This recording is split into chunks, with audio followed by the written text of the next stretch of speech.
Nagbabala ang China na magiging matindian nila ang kanilang tugon sakaling may gawing paglabag ang Pilipinas sa South China Sea.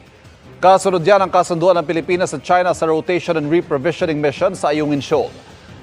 Ayon pa kay Chinese Foreign Minister Wang Yi sa kanilang pulong ni Foreign Affairs Secretary Enrique Manalo sa ASEAN meeting sa Laos, dapat tuparin ng Pilipinas sa mga pangako nito sa ilalim ng kasunduan kaysa umurong at lumikha pa ng anumang komplikasyon.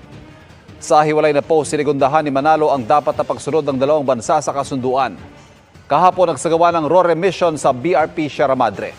Kasunod yan, inilabas ng China ang pahayag na ang kasunduan sa pagitan ng China at Pilipinas ay nakabase sa kanila'y 3-point principled position ng China.